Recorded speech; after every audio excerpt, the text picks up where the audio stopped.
कहता है कि हम न्यूक्लियर बॉम्ब हमारे पास है, एटॉमिक बॉम्ब है। These stupid jokers भीख मंगे हैं ये लोग, यकीन मानो ऑफिशियल भीख मंगे हैं पाकिस्तानी। तो नकल करने के लिए अकल भी चाहिए, इन नालायकों को अकल भी नहीं। बहुत निकले फिर भी अरमा कम निकले। ये अरमा है हैदराबाद से सांसद असदुद्दीन ओवैसी साहब के, जो वक्त वक्त पर पाकिस्तान के लिए निकल ही जा रहे हैं। जब से पाकिस्तान को भारत ने सही रास्ता दिखाने की कोशिश की है, उसके बीच बीच में ओवैसी साहब अपने शब्दों के बाढ़ से अटैक कर दे रहे हैं। ओवैसी साहब ने ऐसे बैटिंग की है कि पाकिस्तान मैदान में कहीं दिखा ही नहीं दे रहा है। हर बाउंसर पर ओवैसी साहब आगे बढ़कर छक्का मार दे रहे हैं। इस वीडियो में आज ओवैसी साहब की पाकिस्तान के खिलाफ बुलंद आवाज और उनके लफ्जों की बात करेंगे। मैं हूं आपके साथ सैयद सोबान, आप देख रहे हैं स्विच।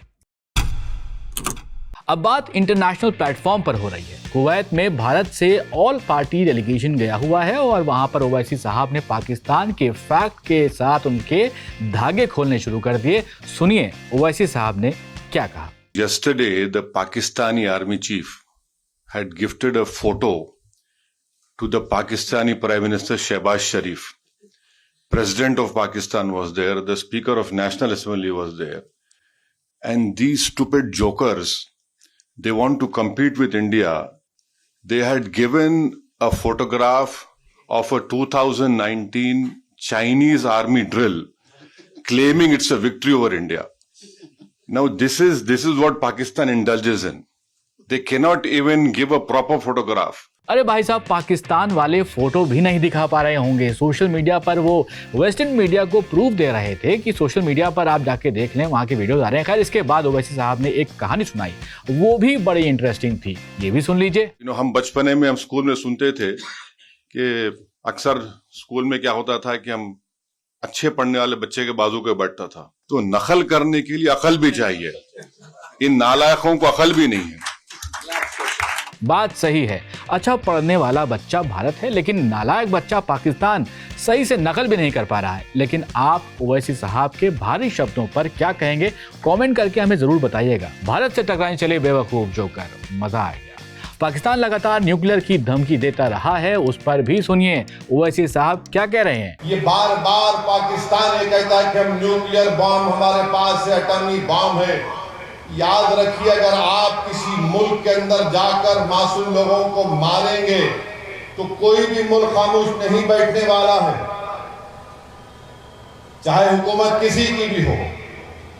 मगर इस तरह से आकर हमारी भारत की सरजमीन पर हमला करना और मजहब पूछकर किसी को गोली मारना, तुम कौन से दीन की बात कर रहे हो? तुम तो खवारिज से बदतर हो। खवारिज से बदतर बता दिया पाकिस्तान को। खवारिज यानी कि जिनको निकाल दिया गया हो, धर्म से अलग कर दिया गया हो, जो इस्लाम का एक वक्त पे अलग तरह से उसको पोर्ट्रे करते थे, अलग अलग बातें बताते थे, इस्लाम की सही दिशा नहीं बताते थे, उन्हें खवारिज कहा जाता था। इसके अलावा पाकिस्तान इस्लाम की बात पर लगातार उछलता तो रहता है, उस पर भी ओवैसी साहब ने उनके चीथड़े उड़ा दिए। सुनिए। आप थोड़ी देर के लिए सोचिए कि औरतों को अलग करना, बच्चों को अलग करके कलमा पढ़ो तुम हिंदू हो या मुसलमान, गोली मारेंगे। माने जो लोग बच गए वो जिंदगी भर का जख्म अपने साथ लेके जिएंगे वो लोग। अब होते कौन है करने वाले?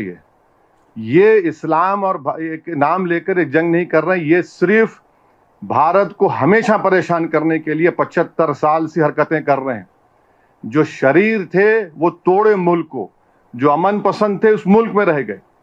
तो इनका ये बार बार इस्लाम तुम्हारे पास क्या है बाबा? हमारे पास अल्लाह के रसूल सल्लल्लाहु अलैहि वसल्लम का आशिक अहमद रजा यहाँ पर है, हमारे पास ख्वाजा हिंदल वली है। हर बार तुम तो अच्छा भीख मंगे हैं ये लोग, यकीन मानो ऑफिशियल भीख मंगे हैं पाकिस्तानी। भीख मंगा बता दिया है पाकिस्तान को, और साथ में ये भी बता दिया कि भारत पर कोई अगर उंगली उठाकर देखता है, चाहे वो बांग्लादेश हो या पाकिस्तान हो, तो उसका हश्र क्या होगा। इस तरह की अनाप शनाप बकवास बकते हैं।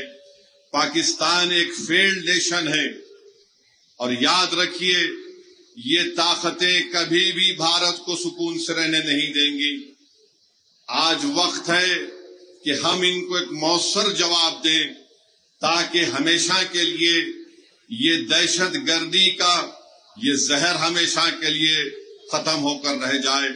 बांग्लादेश में भी कोई एक साहब अनाप शनाप बक रहे हैं कि नॉर्थ ईस्ट में ऐसा कर देंगे। मैं उनसे भी कहूंगा कि भाई साहब, जो मुल्क आपको मिला है वो हमारी वजह से मिला है, अपने मुल्क में आराम से रहो। इसके बाद पाकिस्तान को जरा ठीक से आईना भी दिखाया गया है।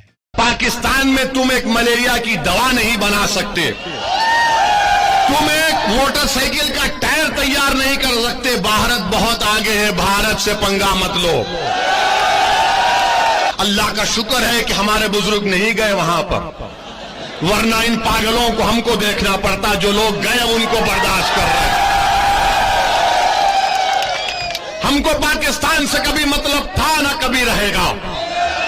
अरे ये तुमको शर्म नहीं है कि तुम्हारे मुल्क को चीन के पास गिरवी कर दी हो और तुम इस्लाम की बात करते हो? वो चीन जो जिनजियांग में मुसलमानों को 20 लाख मुसलमानों को कैद में बंद कर दिया, जिनको जबरन सूअर खिलाया जा रहा है चीन में, आज वो मिनिस्टर इस्लाम की कामयाबी की बात करता है। पाकिस्तान को पकड़कर ओवैसी साहब ने रगड़ रगड़ कर धो डाला है। आपको ओवैसी साहब की पाकिस्तान को लेकर स्ट्रेटजी पर और उनके जुबान पर क्या कुछ कहना है, कमेंट में जरूर बताइएगा। और ऐसे ही वीडियोस के लिए आप देखते रहिए स्विच।